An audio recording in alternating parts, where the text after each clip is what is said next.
Okay. Participants are coming in. We have over 300 people registered.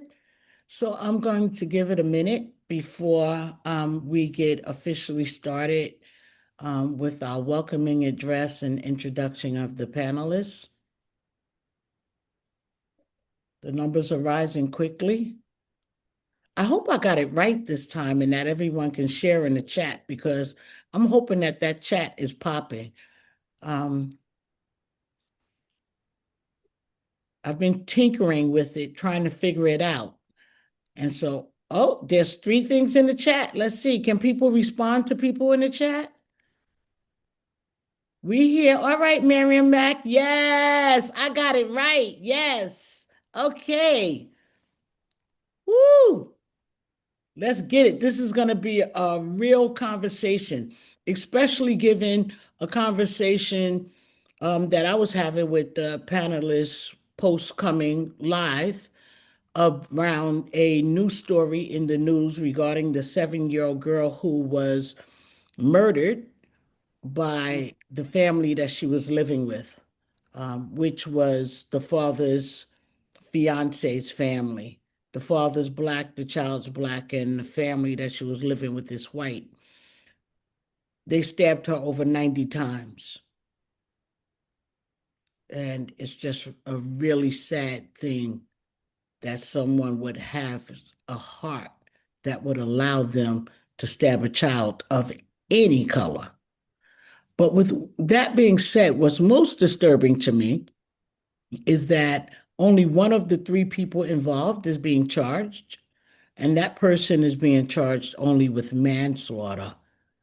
And the other two are being charged with child endangerment. And if that were a black family, everyone who lived on the block would have been charged. Somehow they would have been associated with what happened. And so whiteness is what killed this child because she had missed 40 days of school and it wasn't reported to anyone. But a black child can't come to school late without being reported. So it's part of the conversation in its own way about the entitlement that allows such harm from white people. They haven't learned their lesson because they've never been held accountable for any of the atrocities that they have caused. You have our president right now, if you want to call him that, giving over $1 billion to the people from January 6th. So this is the America that we live in. It is 12:05. We have 147 in attendance. Over 300 has registered, but I think we're at about half mass. Oftentimes, only half of the people who register show up. This webinar is being recorded, and therefore, for those who are not in attendance, along with everyone who is, if they'd like to watch it again, it will be distributed in about a week or so. So we're going to get started here, guys. Let's get started. My name is Joyce McMillan. I am the founder and executive director of Just Making a Change for Families. In the month of May, many things are celebrated. In May, we celebrate Mother's Day, and for the past 5 years, hundreds of parents have celebrated Mother's Day together at the Black Mothers March in DC, which was founded by Amanda Wallace from North Carolina, Operation Stop CPS. She started this to acknowledge mothers who have lost their children to the system. May is also a foster care month and mental health awareness month, so it's a fitting time to have this conversation. Adoption is usually celebrated by families who have won the legal right to raise other people's children. While the adoptive parents are celebrating, do they stop to consider the death of not only a birthright relationship, but also everything that comes with that, including full medical history? Adoption celebrations often leave out financial realities. Monthly stipends are provided to families that adopt. And if that same financial support was being provided to the birth family, it could have kept that family intact. Adoption is a $25 billion for-profit industry. The impacts of trauma, grief, and loss are devastating for adopted people.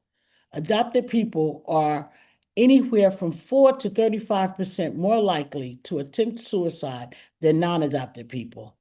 Adopted people make up 2% of the population, and they make up 25 to 40% of people in residential treatment facilities. This conversation will be moderated and facilitated by Lena Venegas. Lena identifies as a brought and sold person from Colombia. Lena facilitates the HEAL program for JMAC for families and works with adopted, displaced, fostered, trafficked, and stolen people, and is part of Reparations Collective, focused on the adoptive industry in Colombia. Thank you so much for joining today, and I will now turn it over to Lena. Lena? Thank you so much, Joyce, for the introduction, and thank you everyone for being here. I'm so excited to have this conversation and have a real conversation. I want to remind the audience to take care of yourself. Some of the topics could be hard. Emotions can come up. I just want to make sure you do what you need to do to care for yourself. The panelists and I are going to meet directly after. We're going to process and practice some aftercare. So I'm going to go ahead and introduce the panelists. Zaira Campos is a writer. She's the host of the podcast Adoptees Crossing Lines and an adopted person whose work centers the lived experience of people impacted by the family policing system. Zaira brings an abolitionist lens to conversations about race, family autonomy, and child welfare. Sharonda Sullivanoff is the chief parent representation and is the chief of parent representation initiatives at the Washington State Office of Public Defense Parent Representation Program. Her perspective is informed with her professional experience and also her lived experience as an impacted parent and grandparent. Angela Tucker is the founder and CEO of the Adoptee Mentoring Society, which is leading the first research-informed mentorship program created by adoptees for adoptees. She also hosts the podcast, The Adoptee Next Door. Angela has helped shape conversation on adoption, identity, and social change through various collaborations. Michelle Lawrence has immense experience leading efforts to advance racial equity and inclusion through strategic planning, staff engagement, and anti-racism initiatives focused on lasting systemic changes. She also has more than 18 years of experience advocating for domestic violence survivors and for policy changes. Again, thank you, panelists, for being here, and welcome to everyone who's joining us. Joyce mentioned Mother's Day, and I just want to start the conversation off and ask everybody, how was your Mother's Day? Well, mine was amazing. Um, and if you ask Joyce, it was amazing because I was with her. We were at the Black Mothers March, Mother's Day March in Washington, D.C., and to be in presence with Black mamas and those that are in support of Black mamas was an incredible experience. I really enjoyed the marching. The community and the solidarity. I also want to just recognize that there were folks at the Black Mothers March that didn't have their children for a host of reasons. Kidnapping would be the primary one. And so, sitting with mothers that came to be in solidarity, but were also in sorrow, I find to be honorable, and I'm honored to be there with them. And so it was a wonderful Mother's Day, and I really, truly am grateful to be in community with amazing, beautiful Black mamas. Mine was kind of quiet, purposefully. I I have a kind of a public persona in this adoption world, having written a book and am the subject of a documentary. Um, and I have found that so many, specifically white adoptive parents, really love when I post on my socials like a photo of me and my white adoptive mom. The responses that I get are just w- overwhelmingly like, "Oh my gosh, I love it. Love seeing you guys. You guys are so beautiful, so cute." And if I post a photo of me and my birth mother, it's like it's either crickets or it's like yeah, it's usually crickets.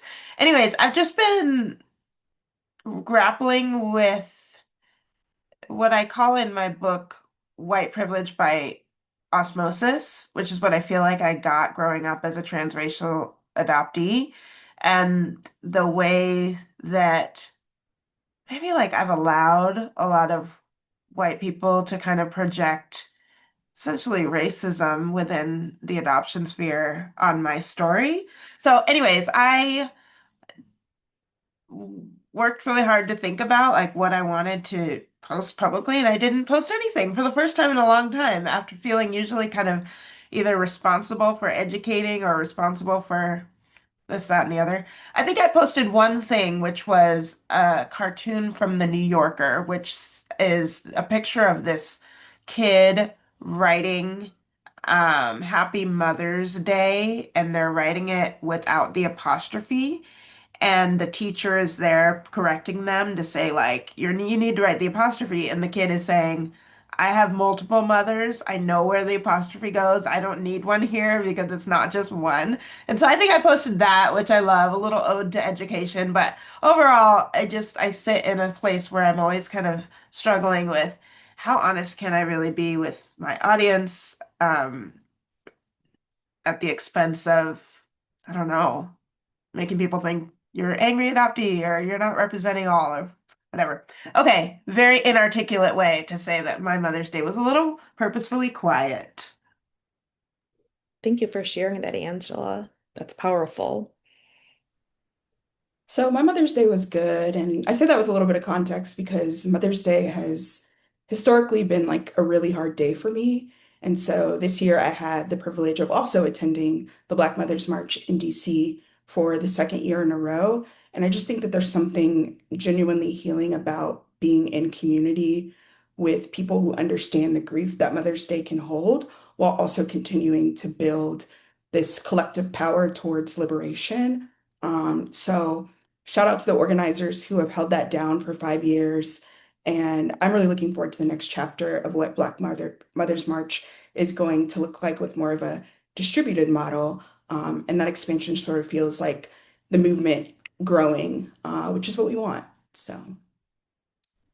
Thank you, Zyra. What about you, Michelle? Yeah, thank you so much. I just want to say that mine is was definitely not as exciting and powerful as going to the Black Mothers March, but I hope to join in the future, closer to what Angela had put into the space. This time for me, my mother, who it was a white woman, she has passed away, and so Mother's Day now for me is bittersweet.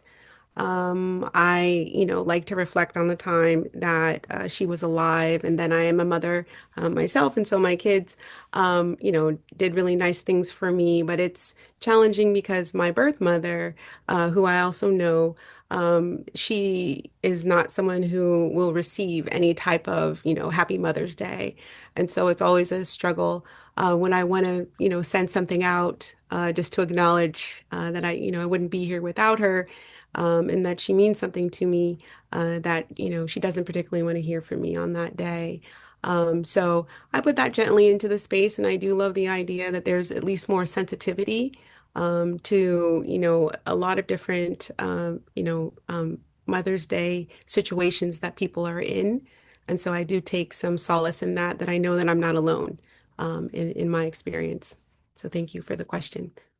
Thank you so much for sharing that with the nuances and the complexities of Mother's Day. And this isn't something that's really talked about, but I hope people are thinking about how they can support the adopted people in their life, impacted parents in their lives, when Mother's Day comes around or big holidays come around. I think it's super important that we understand the history of adoption and the foundations of adoption so we can understand the context and how we got to where we are. Zaira, can you give us a quick lesson on that? Yeah, so y'all bear with me on this because I think there is a lot of context. So I think when people talk about adoption today, it's often framed as something that is inherently good or selfless or something that's necessary. But I think to understand adoption today, we have to understand that adoption in the United States has always existed within larger systems of family separation, power, and inequality. And so historically, adoption has been tied to white supremacy, poverty, religion, colonialism, capitalism, all the isms, and the idea that some families are more fit or deserving or worthy of staying together than others. And so, long before what we know as modern adoption agencies existed, Indigenous children were being forcibly removed from their families through boarding schools and assimilation policies that were really designed to erase their culture, their language, and their identity. Black children were being separated from their families through slavery, where children could literally be bought and sold away from their parents. And I think today many survivors draw connections between that history and what we now call the family policing system, which is language that was developed by Dr. Victoria Copeland and Dr. Brianna Harvey. And I think that more accurately describes a system that disproportionately surveils, separates, and punishes Black families. And those patterns don't exist like just within adoption or foster care. So family separation also shows up within ICE detention, deportation, incarceration, policing, and other systems that disrupt or separate families. We can also connect family separation to broader global systems of colonialism, displacement, and genocide. We've seen throughout history that separating children from families and communities has often been used as a tool of assimilation, control, and erasure. So I think for many of us, like the conversations aren't just about individual adoption stories, but they're also about the broader empire that we live in, state violence, and whose families, cultures, and futures are considered disposable. Um, and then just a little bit more context. So in the mid 1800s, there were what we called orphan trains, and they were moving hundreds of thousands of poor children, many of whom who weren't actually orphans, across the country to be placed with strangers, and most of the time for labor. Then later, figures like Georgia Tann, she helped shape modern adoption through coercion, trafficking, falsified records, and the theft of children from poor families. The reason why so many birth certificates are falsified to include the folks who adopt their children is because of Georgia Tann. And if you were to do that in any other context, it would be illegal. And so many of these practices have become normalized. And just like treating children as commodities, those are things that still are a part of the system today. And then I want to talk a little bit about the baby scoop era. So from the 1940s to the 1970s, there was a lot of stigma around unwed mothers. And so many women were pressured into relinquishing their children. Adoption agencies, maternity homes, and religious institutions, they often framed surrender as this loving, moral, or responsible choice without offering any material support that would have allowed families to stay together. And we still see versions of that today through some crisis pregnancy centers and private adoption agencies that present adoption as the solution while really failing to address some of the economic conditions like lack of healthcare, housing instability, or a lack of support that really puts families in these vulnerable positions to begin with. And most recently, in the aftermath of the overturning of Roe v. Wade, many adoptees, reproductive justice advocates, and family preservation advocates, we've been speaking out a lot about how adoption is once again becoming increasingly positioned as this sort of answer for people who are being pressured or coerced into relinquishment, rather than again addressing the sort of broader conditions that people need in order to safely parent. Um, and then So international adoption, transracial adoption in the 20th century has expanded a lot, alongside the growth of the adoption industry into a multi-billion-dollar industry. And again, these systems don't exist outside of power and inequality. So many adoptions happen across lines of race, class, nationality, often involving wealthier families adopting children from poor communities or communities that just have a lack of resources.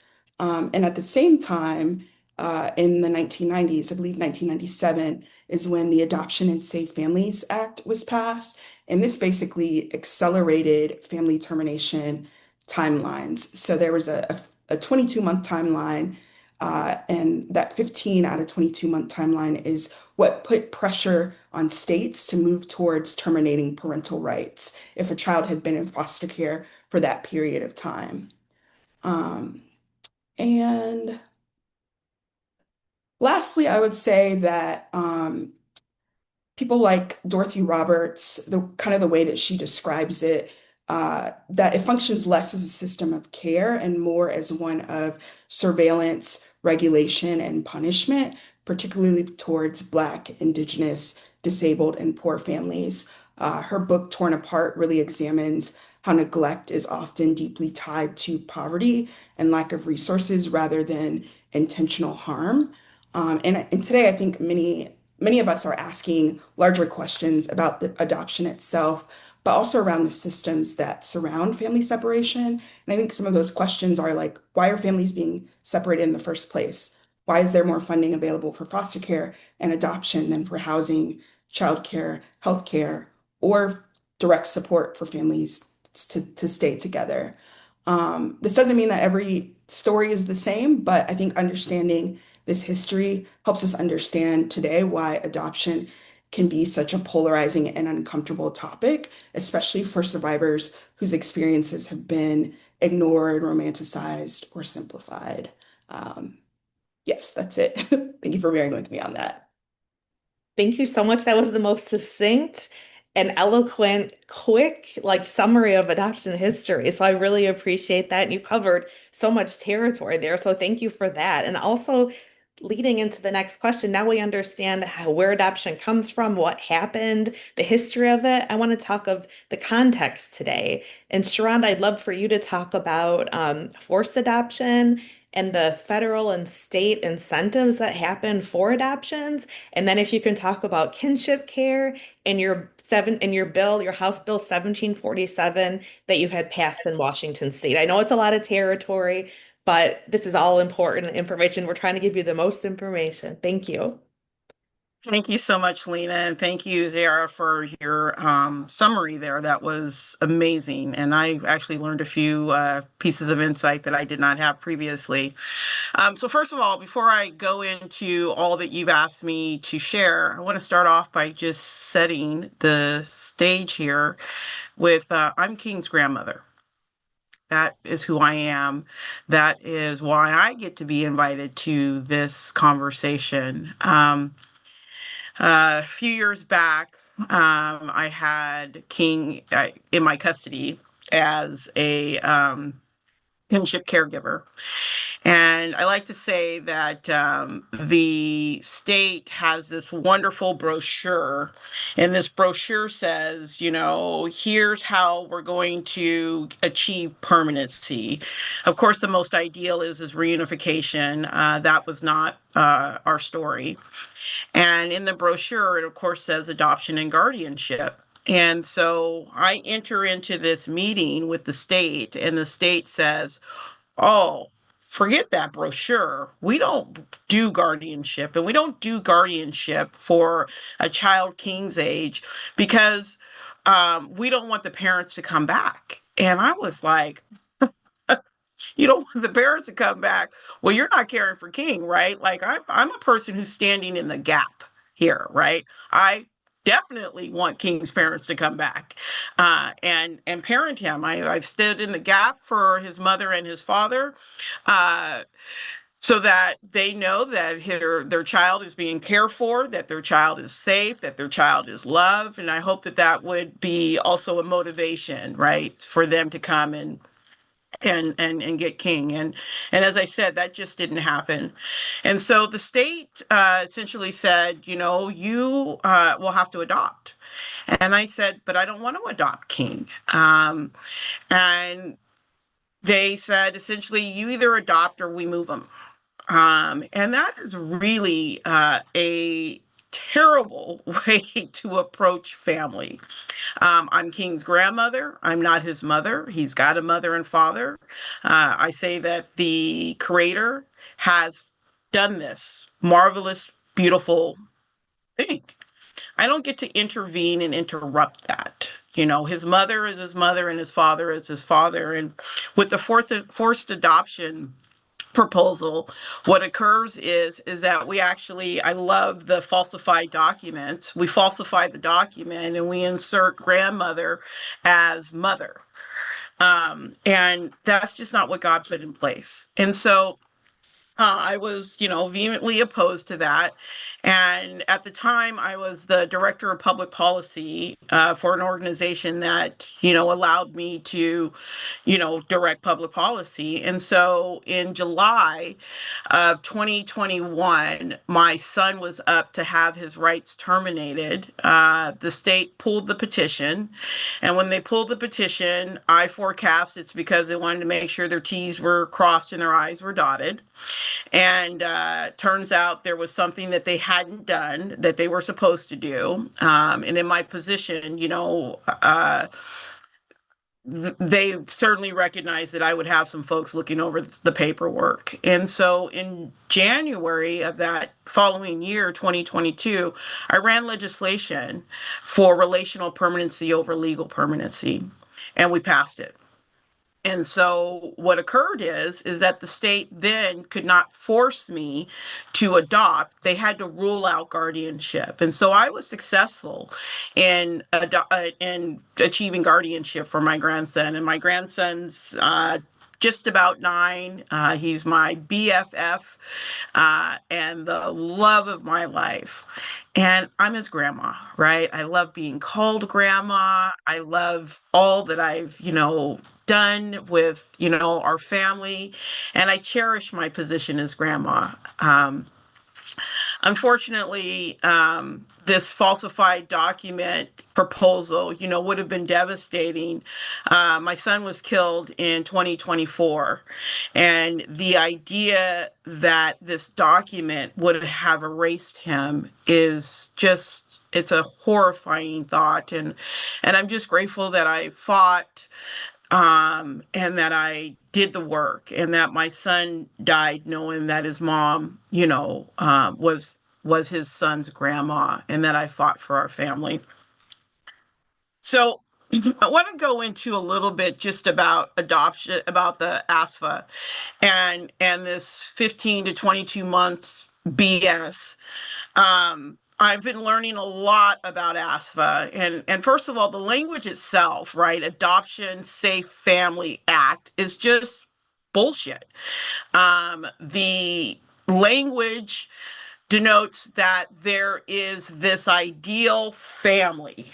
And what we know is that nothing could be further from the truth, right? We know that, there's disruptions, that there's all types of harms that happen. And if there's a safe family, then there has to be an unsafe family.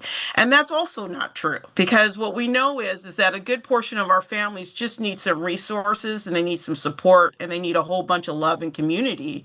And with those types of considerations put in place, they would do just fine. So we know that the language itself is, in my opinion, corrupt. But I want to just say that the state really wants to force me to adopt because there's a financial incentive for them, right? As those adoption numbers come up, the more dollars actually come in. What ASFA actually says is there is no preference for adoption or guardianship. There's no hierarchy in the actual law. The state is actually what promotes the hierarchy because of the financial incentive, right? So this is a financial incentive law. It's not a mandate. But the way that it's presented, right, it presents itself as this mandate. Now, I want to just move us over to part of what is astonishing and actually incredibly corrupt. So my grandson's mother's rights were terminated, and they were terminated with no lawyer, right? She had no legal representation over Zoom, and she wasn't present, right? So there's no cross-examination, none of those types of things. But there's a good cause provision. And the good cause provision is if the child is with a relative, there's no need to terminate parental rights. So not only in the mother's position, but also in my son's position, the state didn't have to pursue TPR, right? They're always pursuing TPR for their own financial benefit, period, right? Now, this is where things really get interesting, right? Because we passed this law, and of course I'm like, fantastic, right? More people are going to know about that there's these options.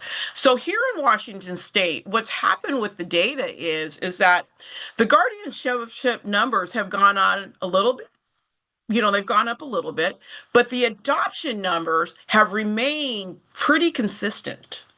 And the reason is that the gatekeeper is the state. And so the state promotes adoption, right? And if you don't have another voice that's intervening and sharing this level of insight, what occurs for folks is they think adoption's the answer, right? We don't want kids coming back, so on and so forth, and using them as the informer. They don't have the best interest of the family, right? They have the best interest of the state and their financial benefit. So I want to just wrap it up with this idea of what happened between me and my son. My son was pissed, right, when he got those termination of parental rights paperwork. And he's told himself a story. Now, I want you to know I've got some mad skills, right? I've been around a few 24 hours. I work in the industry. I know how to de-escalate some stuff, right? And when I tell you the volatility and the hurt and the pain, right, of my son being given this paper, right? And he was so pissed. And he was pissed at me, right? Because he couldn't understand at the time, right, that this was a forced action, right, that was occurring for me. And it's like Sophie's Choice, right? You got to sacrifice one to save the other. I want you to know I want both of my babies. I want both of my babies, right? And my son was so angry with me that at some point we had to separate for about 8 months because he could not process what was occurring here. So this idea, right, that we're doing something good, we're not. We in Washington State have a kinship first culture, right? And the kinship numbers have gone up, right? Very much. Right? I don't know the percentage, at least 20+%, right? Those are families, right, that are now in this dynamic, right? And I am 100% sure, right, that the dynamics in the family are hostile and full of a lot of pain based on this idea of you need to adopt to get to this permanency. So I've worked really hard, right, to keep my family together. There is no need for adoption.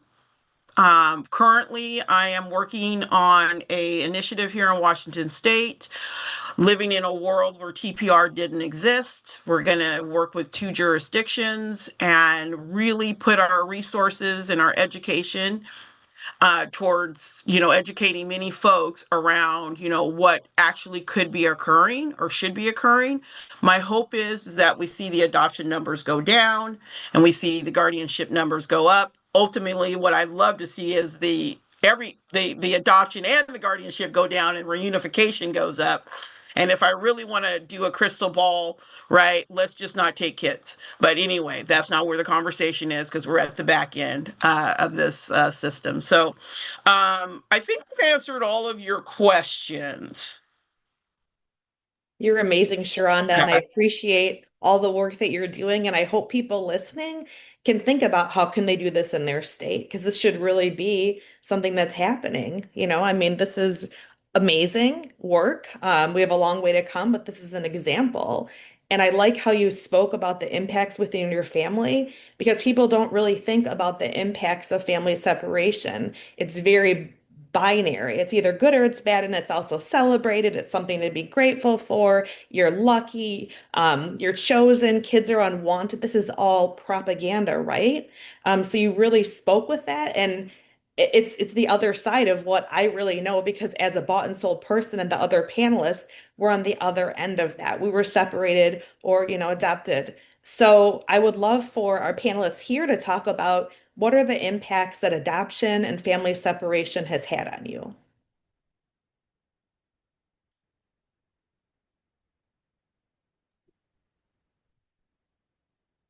I can start with a conversation. A prospective adoptive family reached out and wanted to consult with me um, to prepare for adoption. It was an interesting conversation, always is, but the one piece that they were talking about was how they wanted a baby quick, a newborn. And so they found a consultant. I think they live in Oregon, and they found this consultant in Florida who could maybe get them a baby quick.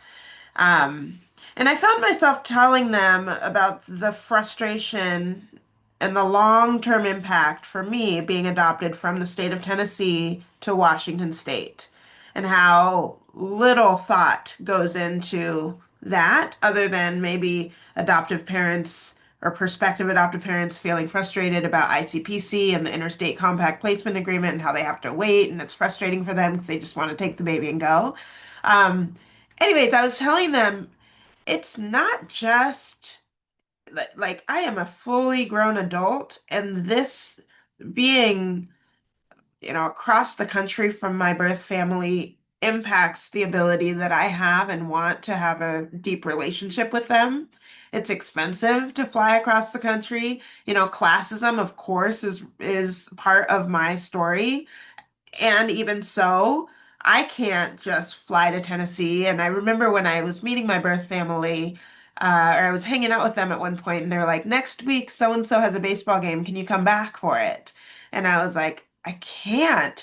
And this led to a really hard conversation about class. And they were like, wait, you were adopted by white people. You're rich. You should be able to just get on an airplane and come hang with us.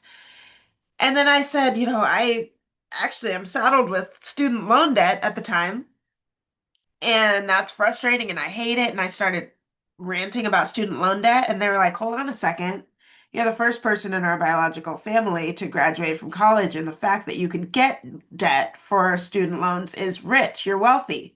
And so there's this real difficult mirror for all of us about the role that transracial adoption and classism played in this, just as one example of not being able to just fly and hang out together. I I think that's obviously just like one aspect to your really big question, but it's one that I want to bring up because of the ease for which people think adopting across state lines just doesn't have an impact. Um, I can't build the relationship that I want to with my birth family because of that piece. Thank you for sharing that, Angela. What other impacts do you want to name and speak to? Thank you so much for this question. And Angela, everything that you put into the space, right? I want to say for me, what comes to mind is hair. And it might sound curious for those, but being, a Black girl child, particular, being adopted by white parents when I was just about 3 years old. So also just, being in foster care, um, all of that time, 7 foster homes, right? And I just put into the space what it cost me was, part of these things that people take for granted, right? Which is how to do your hair, right? What hair means, particularly in the Black culture. I went around looking like absolute wreck. I don't know how no one did call in, in on my family, but I believe it was because my parents were white. But I just put into the space that that led directly to bullying in school, which made me not have a sense of belonging. And I was bullied tremendously by other Black children, Black girls, mostly. They would follow me around with picks and combs in school. It made it very difficult for me to learn. And I just feel like it set me, so if you will, it just set me on a path that school was a really uncomfortable space for me. I didn't feel a sense of belonging. I was constantly ridiculed around the way I spoke, the clothes I wear, my hair, things that I had absolutely no control over. And not only, did it impact me, and I'll end with this, that it impacts my children, right? That the things that I didn't learn as a Black woman mean that I couldn't, pass those on to my own children, right? And I put that into the space as a mother of, three children, one who is biracial, and then two who are not, and just putting into the space, they've let me know also how it's impacted them. And I put that into the space because I feel that that's something that we don't necessarily think of. So I'm uplifting the fact that we don't stay as babies.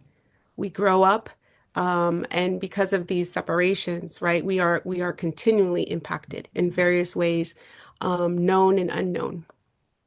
Can I add one aspect from what Michelle said um, about the generational impact and you talking about it being hard to then parent? I went on the Red Table Talk pre-COVID, and I'm talking about this even though it's embarrassing because they did me wrong in their edits.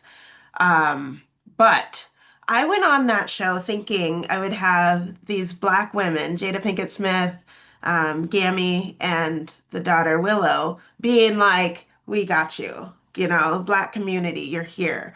I said something about growing up in whiteness meant that I had all white friends. I'm really comfortable with white people and less comfortable with Black folks. And so I was being a little facetious and saying, wouldn't it make sense that I would feel more comfortable like parenting a white child? And that got taken out of context for them saying like, wait, you don't know you're Black, you don't know who you are. I was trying to make this point to say being deracinated from Black culture makes it really hard for me then to be able to pass on anything about Blackness. And so the way that actually the Black community pushed me out, and Yes. I was actually on the show as a result of them asking a white adoptive mom to come on the show to talk about how it is parenting her Black kids. This was Charlotte from Sex and the City. She came on and talked like for her Black kids, saying, I think it's might be kind of hard for them in my world. But, and anyways, Jada, Gammy, and Willow said, we got you. You bring your boys over anytime and we'll teach them. But for me, as an adult, transracially adoptee, they were just like, you're confused. Yeah. You need to figure yourself out before you claim to have like any pride in Blackness. That was so harmful, so hurtful, and is all tied up in exactly what we're talking about here. I Yeah. appreciate Thank you you. so much, Angela. I want to just affirm I saw that too, and it was so crushing. So I appreciate you centering it here as well. I appreciate you both speaking to the losses and the loss of genetic mirrors, the loss of culture, the loss of connections, right? I mean, that's huge for and then being immersed in a community that you're having to forcibly assimilate into. I mean, that's trauma, that's major trauma. And that's something that's not discussed. Zaira, what would you like to add to the conversation in terms of impacts? What kind of impacts would you like to name? Yeah, I think it's a question of how hasn't adoption impacted me. But I think that uh, when it comes to adoption, it's not something that just like an event that happens to you once. I think sometimes people think about it in that way. A friend of mine likes to say adoption is a lifelong sentence. And so for me, I feel like, it shaped my identity, my relationships, my sense of safety, my understanding of family, and just the way that I move through the world. And something that I think, I mean, that's been touched on a few times, but I think people often misunderstand is that adoption begins with loss. Like separation is the foundation of adoption. And so for me, that has shown up through grief, identity struggles, confusion, anger, all of the above, and just trying to like understand myself within a story that was often told to me by other people. And so in my own life, like being separated from my family also meant being separated from culture, history, medical information, community, language, and just all these different pieces of myself, right? Even as something as basic as my name being changed. About 2 years ago, I changed it back. And I think for me, that was connected to reclaiming parts of myself and my story that had been stolen from me. And I think a really big one for me is just like the grief of knowing that reunification isn't always possible. My mom died, so both of my parents actually died, but so I don't get that opportunity to sort of rebuild these relationships in the ways that some adoptees might hope for. And I want to say that, like, even if some adoptees' parents are alive, they also might not have that opportunity. So I don't want to dismiss that. But I think there's a permanence to that loss that I find really hard to explain. I often find myself in this sort of different category, right? Like I think I am the poster child, for lack of a better words, that a lot of people try to use as like a got you situation, right? They're like, well, what about orphans? It's like, what happens to them? And it's like, I'm here to tell you that I would have rather stayed with family than to be raised by the people who adopted me, even though both of my parents died. And there were people in my family who wanted to raise me, but because they were too poor, they would not give them the opportunity to raise them, but they would give the opportunity to strangers to raise me. And so I think for me, something that I always knew that something felt wrong to me about my adoption and the system. Like, I think even as a kid, I just remember thinking, like, if this was supposed to help me, why doesn't it feel like that? Right. And so I think that it has impacted me in a lot of different ways. But I think it has driven me to, advocacy and organizing and just like making space for those of us who have survived this system to be able to be in community with one another and be able to support one another. Um, yeah. Thank you so much for all of that.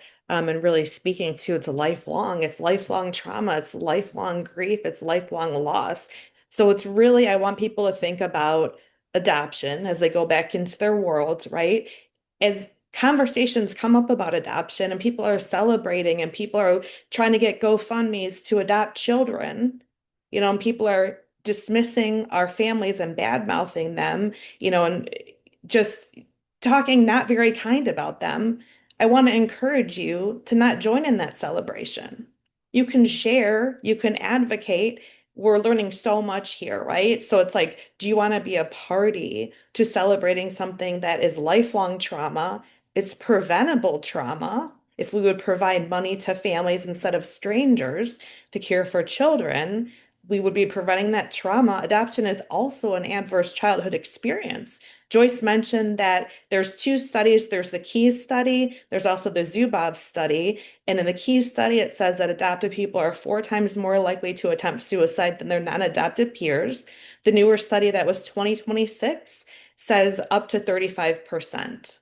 Those are harrowing numbers. And I would argue if you once you add intersectionality in them, because those studies are on predominantly white people, right? So it's pretty homogenous. You add in intersectionality into that, you add into the racism from transracial adoption, you add in all the loss, add in disability. I mean, all the different things, right?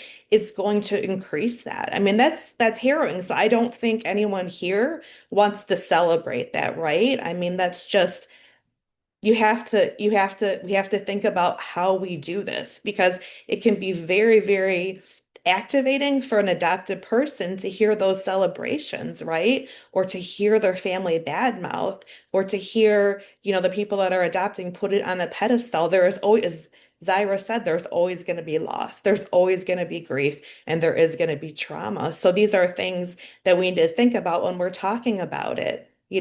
Pushing back on the narrative. We need to rescript the narrative. We really do. And once we do that, our foundation is going to change because nobody's going to say, if we were to name it with what it is and say family separation is love, that's not going to sell, right? This is a $25 billion industry, right? So the words we use are powerful, and we really want to speak about the reality of it. And listening to everyone's lived experience here, I'm sure there's lots of pieces that people didn't know. This is really, and this is the lived experience that many people, 2% of the population is living with this lived experience. So I think the impacts are huge. And I also think this impact conversation could have been a whole webinar. So we're brushing over topics. This is not the end all and be all. We're touching on things, right? And I hope it will get you to explore, to listen to Angela's podcast, to listen to Z's podcast, to look up Sharonda's work, listen to some podcasts she's been on, look for Michelle out there. I have a podcast, listening to the voices of impacted people. So I hope that will be an outcome that happens. I want to continue, and I appreciate Mila. She's putting lots of information in the chat. So shout out to Mila for doing that. I appreciate you. When we met as a group and we talked, and Angela brought up code switching, and that was something I felt like we really need to address here. And I want to know, Angela, how has that shown up in your life as a transracial adopted person? I think growing up in a predominantly white city, meant that blackness, there were harsh stereotypes about blackness. And I know that from how people would, let's see, I grew up in a closed adoption, so I couldn't know my birth family. We knew nothing about them. And still, oftentimes people in this town would just say, "I'm so glad you got adopted. You're so lucky you got out." So this is again, it's just that comment must come from just a generalized stereotype that black people, black families are bad. So as a kid hearing that, I didn't want to be whatever that was. And so I code switched in a way that was really like appeasing to people. I didn't want to be a scary black person or, you know, and so the most obvious way I think is smiling. That I still smile all the time. And it wasn't until I was in therapy as an adult when I was talking about something hard, and my therapist is like, "Why are you smiling? This is really not a happy thing." And she helped me understand that my smile was really the attempt to calm white people's fears and to say, "I'm a good black person. That sort of thing." This is code switching, changing my demeanor, how I speak, how I present. I didn't really know that I was doing that until I met my birth family. And then I realized I am so much like these people, except in a really pivotal way, which comes across in how I speak, in the ways that I first seek to make white people comfortable with me before anything else. And I think that's oftentimes seen as a positive skill. Like, wow, you are so professional, you're so articulate. All of these words people love to give me. And yet, I know that if my biological sister, who was not adopted, if she was saying the same things that I was saying, white people would not listen to her. And so I think about that. Um, Yeah, let me think about other examples, but that's kind of one. Thank you for that, Angela. Michelle, as we're going on in terms of impact, and Joyce had mentioned something that happened in the news. I'd like to know, because you talked about safety and you had some really excellent points about safety or perceived safety being a transracial adoptee. Can you speak to that and tell us how that and what that has looked like in your life? Yeah, no, thank you so much. For me, safety is around having a sense of belonging. right? And I just put into the space, you know, for me, just constantly, even as a child, having to explain, you know, why I'm here, right? And I put into the space when you don't have to think about every time you go to the store with your parents that you have to explain that these are your parents, right? That you should be standing next to them, right? Like I put into the space simple things that help society understand that you belong, right? And I put into the space because we live in a racialized society with white supremacy, that here I am, a little, you know, black girl who didn't have any tools to understand when I was being impacted by, you know, microaggressions in spaces. So that when, you know, people were telling me things about the color of my skin, saying it was dirty, right? And not having language, right, to talk about that. Being the only Black child in, you know, elementary school, in the whole school, and not having any safety in the classroom, so that teachers too, who would, you know, treat me less than in the classroom. I didn't have anyone or people to make us, you know, I remember them asking me when we were learning about, you know, slavery, they asked me, so Michelle, what do you think? Right. And I'm just like, I know as much as you do about slavery, right? And I remember, you know, and I want to say very proudly, I'm a Gen Xer, right? And I want to say that for my generation particularly, my parents came out of the colorblind time in our society. And so, you know, that had its moment, but I put into the space, I didn't understand the impact of what it was to be Black. And that in itself leaves me vulnerable, right? So I didn't understand. No one ever had the talk with me, right? And so these things, as again, a racialized Black woman, I didn't know that, engaging with the police, for example, could be something that could negatively impact me.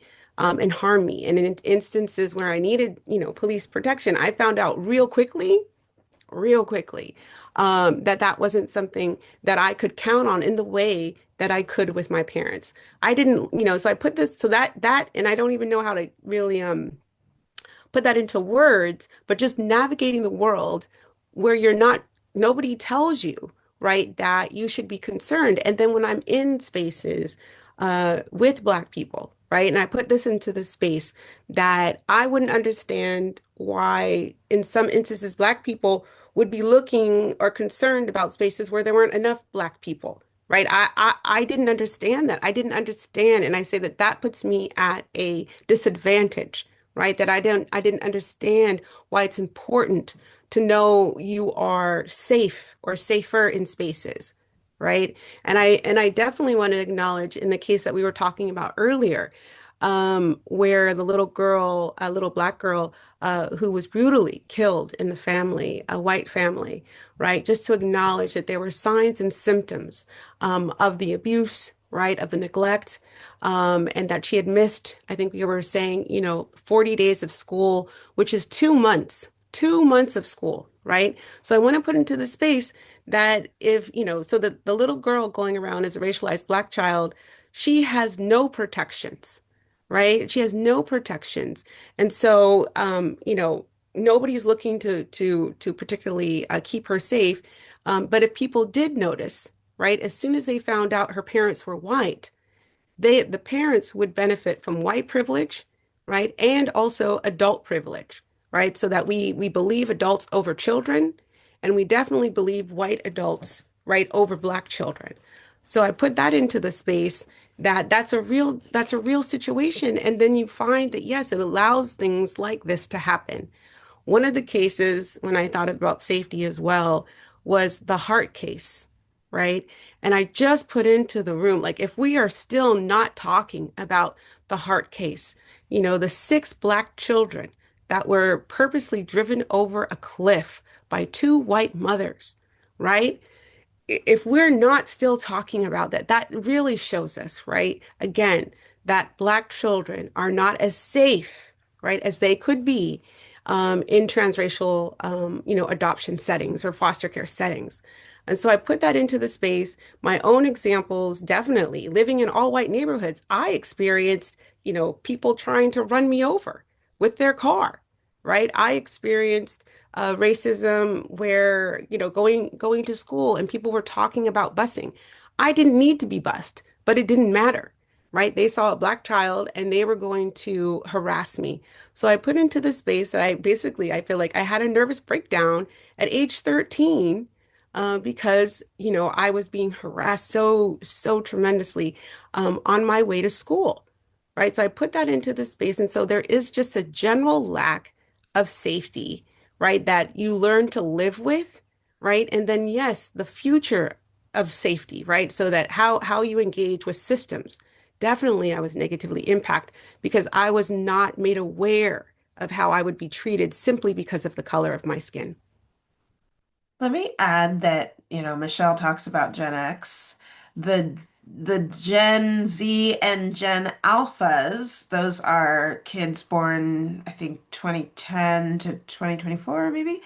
Um, are still experiencing what we now call color evasiveness instead of color blindness, which I really love. And that's coined by Subini Anama, a professor and an adoptee at Stanford.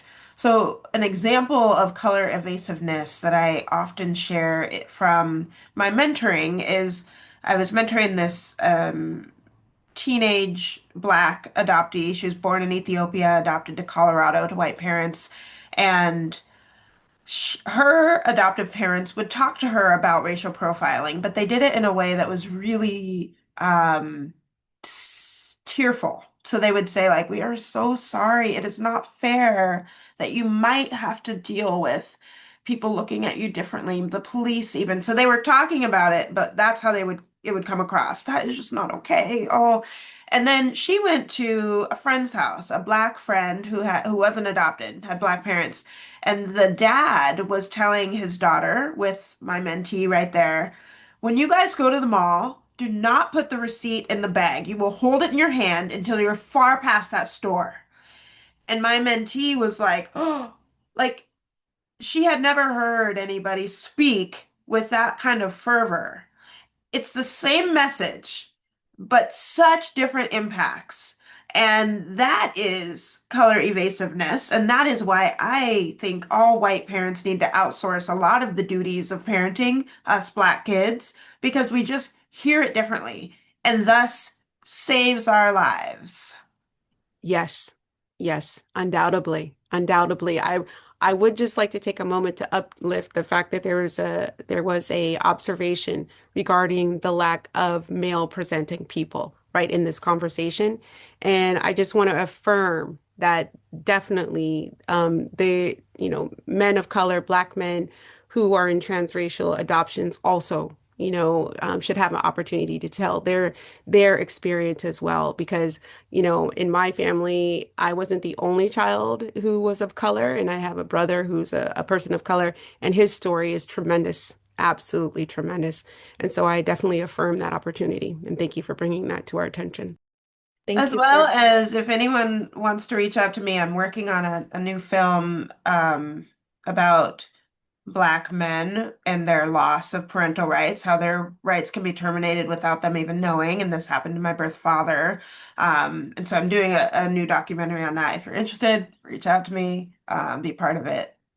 Thank you both for in speaking to the intent versus the impact, because so often there is an impact no matter what your intent was. So it's super imperative that we're looking at the impacts, and that's what we're talking about today. I do want to uplift, Mila put in the chat the 1972 statement by the Black Association of Social Workers, and they were opposing transracial adoption. They speak to a lot of the things that we're talking about here from 1972. And the National Association of Social Workers has not said anything about this. So I encourage everyone to take the time to read that. I also want to say when Zyra was doing the history, she mentioned a lady by the name of Georgia Tan. She was a social worker. So I just want to name that people in professions that are in helping professions a lot of times are part of the system. That's why we're important that we're here so we can do better because we need to be doing better. So I appreciate everything that everyone has added. I wanted to move on because Zaira brought up one of the best, I mean, probably one of the most prominent statements or myths that people say around adoption. And this could be a whole webinar too, because it's full of myths and lies, really. And what Zaira brought up is the myth that our families, that our parents are bad people. So I was wondering if you could speak to that, Z. Yeah, like Lena said, this is one of the most common and I think one of the most harmful myths surrounding adoption and family separation, that our parents were bad people who didn't love us or who didn't want us. And I think this comes from society, but I think it also can come from people who adopt. I was told so many things about my mom growing up and things that just weren't true. But I think the narrative is really convenient because it makes it an individual issue instead of forcing people to examine the systems and the conditions that led to separation in the first place. And I think the reality is that many families are separated because of poverty, because of a lack of housing, because of a lack of childcare, because of a lack of healthcare. Like all of these different things, not because they're incapable of loving and taking care of their children. And I think, it's really important to ask if someone's children are being removed because they're poor, or because they don't have stable housing, or because they can't access healthcare. Why is the response separation instead of resources? Why are we willing to pay foster parents or offer tax breaks for adoption and give states financial incentives for increasing adoptions out of foster care, but not offer those same resources to help families stay together in the first place? So I think when you begin to start following the money and you begin to start following these incentives, you start to see that these systems are not about protecting children, right? The child protective system, the child welfare system, like that's not what it's about. They're deeply, deeply entrenched with white supremacy, capitalism, and just the extraction of children from marginalized communities. And historically, those things have always been intertwined. And so I think, especially here in the United States, neglect is one of the leading reasons why children are removed. And neglect is really just like coded language for poverty, right? But poverty gets reframed as parental failure instead of like societal failure, and it's societal failure in not supporting parents with their needs. And I think that narrative, I feel like it really disproportionately targets Black, Indigenous, poor, disabled, and otherwise marginalized families and just portrays them as irresponsible or dangerous or incapable, while the systems that are causing harm are treated as neutral or necessary. And so I think that's to kind of wrap it up. I think that's why reproductive justice matters so much in this conversation. Reproductive justice isn't just about the right to have children or not have children. It's also about the right to parent your children safely and with dignity, and for children to have the right to remain connected to their families, their communities, and their cultures whenever possible. Thank you again, mic drop. I mean, that's the truth. I mean, and you hit it too, because it's like abuse and neglect is code word for poverty, right? And you explained how things could be done, right? And people tend to think, our parents are bad parents. They weren't provided resources. They were pathologized. They were criminalized for their lived experiences, right? So I hope that we're being more critical as we're thinking about these things and we're talking about people who have lost their children, or their children have been stolen, or their children have been trafficked from them. So that's definitely that's a very key point. Reproductive justice is a part of this conversation as well. So I'm glad that you uplifted that. There's so many myths among adoption. Are there other myths that Sharonda or Angela or Michelle would like to talk to or speak to?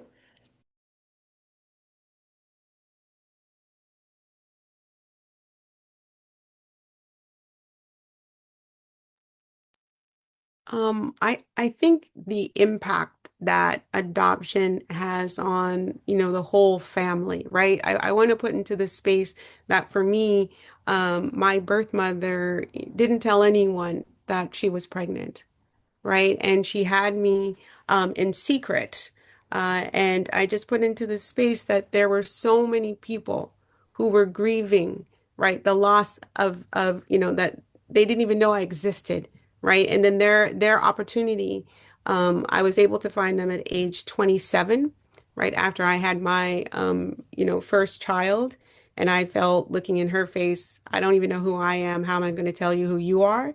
Right. And I just put into the space that it was overwhelming heartbreak, right? To see so many people who were grieving that they didn't have the chance because nobody even told them. Nobody, looked for them, right? And I put into this space, I want to uplift my biological father in this conversation. He himself was not told, right? And I want to put into the space that's a whole different experience, right? When you're not part of the conversation at all. So you find out, if you, even if you do find out, right? I put that into the space, but that whole connection, the whole opportunities and the loss, goes so, so deep. And so I put that because I think it helps the narrative to keep it at, again, just that baby, and the family right there. But we exclude all of these other people who mean something, right? And I don't know where I'd be today without the relationship that I have with my biological grandmother, right? That maybe my biological mother is not able to be there for me in the way that I would hope for, but I understand. But I value beyond measure the relationship I was able to make with my biological grandmother and aunties, right? And bio siblings, right? So I put that into the space because I think that their stories should be included in the myth that, adoption is this happily ever after. Thank you so much for sharing that. I appreciate you sharing the far-reaching impacts. Adoption is not a one-time event. It just doesn't impact us as the adopted or displaced or trafficked person, right? It's impacting families, our mothers, our fathers, our aunts, our uncles, our grandparents, the community, right? The country, all of it, right? So it's far-reaching. So when we're celebrating this, let's think about this, right? Is this really a call for celebration to think about all this loss? And I would call it genocide. It's genocide. Our conversation, unfortunately, is wrapping up, and this is our last question. And I appreciate everyone here. I appreciate all of the conversation in the chat. People have been super engaged. Again, a shout out to Mila for being so diligent and putting all the different links in there. I am wondering from everybody on the panel, what would you like people to take away from this conversation today?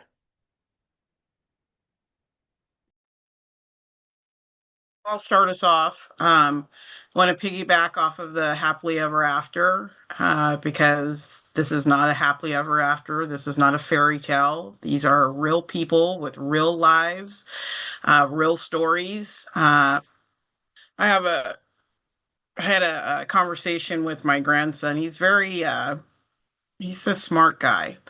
And at some point he had said to me, Grandma, what happens if you die?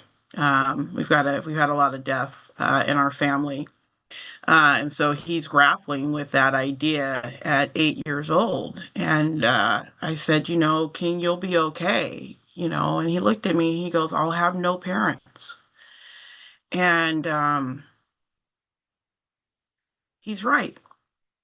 Right? His father has passed and his mother's rights have been terminated. So, in the eyes of government, right, he doesn't have any parents. And I want us just to sit with, in the eyes of a child, what a heavy load that is for a young kid to carry. I'm of course hopeful that I'll be around for a really long time, but it's a terrifying idea, that what will it look like, if something were to happen before, he was of age to kind of care for himself. And so the happily ever after is like the story that you tell yourself. It's not the story that kids tell themselves. And so we have to really sit back and recognize that, as the adults are kind of high-fiving and having this ticker parade of like all the goodness of them and how wonderful they are, It's off of the trauma and the confusion of our babies. And I hope that, as you leave this conversation, that you will truly, truly center the child, not from the ideas of what you think this is, but from the truths of what they're saying. And the data is saying something. The data is saying that people are confused, that they're lost, that they're hopeless, that their sense of belonging and community has been completely uprooted. And if you ignore that information, then I should say that you're a person who's freaking delusional and wants to live off of some, ideal about goodness, because this isn't good.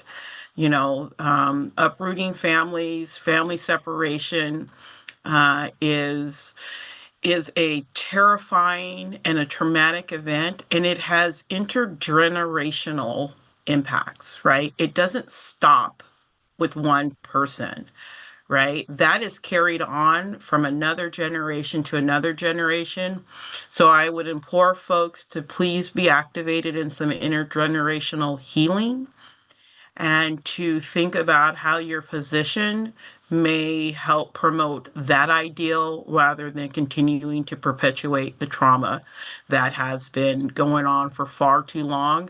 My attempt to disrupt, has some impact. I hope that it will, have something for my grandson, far beyond when I'm gone, but I don't know.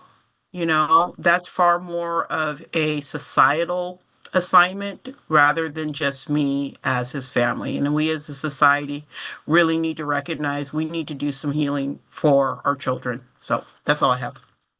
Thank you so much, Rhonda. In the adoption community, the adoptee consciousness model is really big. And this was created by 5 adoptee scholars and researchers. And essentially, it's talking about how, like, the different kind of stages and touchstones that so many adoptees go through. Um, there is a large amount of adult adoptees seeking estrangement from their adoptive parents right now. And this is because of what we're talking about, where when adults become, like a lot of them, when they go to college, when adoptees enter kind of young adulthood and college, they are starting to think like, did my adoption have to happen? Why did it need to happen? And then they're going back and they're like, oh my gosh, my adoptive parents just told me my whole life that my birth mom loved me so much, she gave me up or other false fictions. And now they're reconciling with that and feeling really angry that they were essentially just lied to. Or when white parents say, I guess we could adopt you and a black family couldn't, like if we ask, why couldn't a black family have cared for me or stayed in my city or that kind of thing, those fictions that the adoptive parents are telling us when we're 5, 7, 9 are leading to these adoptees wanting to estrange. And I think that's really important for us to realize the importance of truth telling early on. But people can't tell the truth if you don't believe the truth. Like if white people don't believe that they're part of this classist system and why they were able to adopt transracially, then they're not going to be able to tell the truth. And then when we become adults, we are going to figure it out on our own. So many adoptive parents want to kind of kick the can. I often hear people say like when they turn 18, I'm going to tell them that whatever their story is. There is no magic that happens at 18. There's some we can tell everyone the truth in age appropriate ways. I firmly believe that we can, we need to, and we should. And this kind of gets into that openness as being the gold standard for adoption, that if it's an open adoption, then all is well, which is not accurate, especially because what Cyrus said earlier, so often adoptive parents are attributing every negative trait that we have to our birth family and all positive traits to their parenting. And that comes out when we have openness. And so it's not essentially doing what we might think it's doing. I think I can end by saying what I often share, which is that I really love my adoptive parents. I've come to love them. We have a lovely relationship, and I hate that I was adopted. And can people see that both those things are true? They're very separate. I wish I never got to meet my adoptive parents. Thank you for sharing that, Angela. Who else? What would you like people to take away from this conversation today? Yeah, I can share. So I think what I want people to take away from this conversation is that family separation is not inevitable. I think so often we're taught that adoption, foster care, and family separation is unfortunate but necessary, instead of really asking like what conditions created those separations in the first place and who benefits from them continuing. Um, I want people to think more critically about the systems that we've normalized, right? If we truly care about children and families, then we should be asking why we live in a society where there's more funding available to separate families than to support them. And Lena touched on this a little bit earlier, but like I also want people to understand that the people most impacted by these systems are the experts on them. I think too often adopted folks, parents who lost children, foster youth, formerly incarcerated parents, and other survivors are spoken about instead of listened to, right? Like people study us, debate us, build careers off of our experiences, and create policies about our lives while ignoring like that we're actually living through the consequences. Um, so I think I want to end by just saying I think for me, abolition is something that I also want people to take away from this conversation, right? Abolition is about imagining something beyond punishment, surveillance, and separation. It's about asking what would it look like to build systems rooted in care, dignity, community support, and keeping families together whenever possible. And I think a lot of people hear the word abolition and immediately think it means the absence of safety, when for many of us, it's actually about creating the conditions where people can truly be safe and supported in the first place. And then the last thing I'll say is I am really big on the way that we think about and the way that we view children. Children are in my opinion, the most vulnerable population in the world. Yet decisions are constantly being made about children's lives without them having any sort of meaningful autonomy, voice, or agency. I think too often children are treated like property, symbols, or extensions of adult desires instead of full human beings with their own identities, relationships, cultures, and rights. There's a James Baldwin quote that I really like. I come back to it often. And he says this in The Nation. He says, "The children are always ours, every single one of them, all over the globe. And I am beginning to suspect that whoever is incapable of recognizing this may be incapable of morality." And I think that quote really speaks to the collective responsibility that we have to children, not as possessions to be claimed or transferred, but as human beings deserving of care, safety, dignity, truth, and connection. And despite everything that we've talked about today, I do still believe in the possibility of something different. I believe in people's ability to imagine and build systems rooted in care instead of punishment. I believe in survivors telling the truth and what we've lived through. I believe in community, mutual aid, and collective care. And I think dreaming is so important because every system that we have now was once imagined by someone, which means we have the ability to imagine something better. Thank you so much, Thyra. Michelle. Oh my goodness. I just want to affirm everything that everyone put into the space. Absolutely powerful. One of the things that was coming to mind for me was, what are the things that you can do right now? Right. And so I just look at it how, how are we all complicit in maintaining this narrative? And I want to gently, put into the space, right, that, calling someone adopted is still used as a slang and a slur, right? It's still, allowed in comedy spaces. It's still allowed on television, and it's still allowed in how news stories talk about people. And so I also want to affirm, right, that all of us also need to be mindful about how are we maintaining this narrative and how are we also harming, right, internalized, some type of oppression around adoption, right? So I put that into the space because I know for myself, whenever I see that, how a person is described, as the adopted son, right, or the adopted daughter, right, when there's some type of harm or trauma or crime. And I also put that into the space that Hollywood does that. They feel it's perfectly fine to, make the villain the adopted person. And I want us all to say that that's not okay. right? I want all of us to say, no, we don't want to see programming that, classifies people like that and leads with that and helps to maintain the negative narratives around being adopted. Right. So that I put into the space, we didn't touch on it too much in this space, but just acknowledging that for me, I didn't tell people I was adopted. Nobody had to tell me not to tell people, number one, but I just didn't tell people because I was getting the message that that was something wrong, that there was something wrong with me, right? Let alone saying, I was transracially adopted.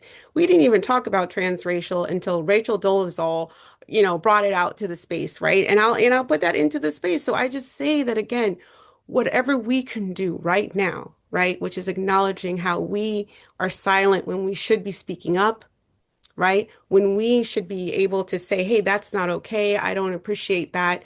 Let me speak up on the behalf and take some of the onerous off of those most impacted, which are the transracial adopted person, which is the transracial adopted person with disabilities, right, as well. And I want to put that into the space. And I just want to say that, leaning into your own healing, right, and affirm that children should never be part of what you need to heal. No one should be trying to adopt or have children, right, to fulfill a need that you have for your own healing. And I gently put that into the space because that's a narrative that leads very much to all of this in the first place.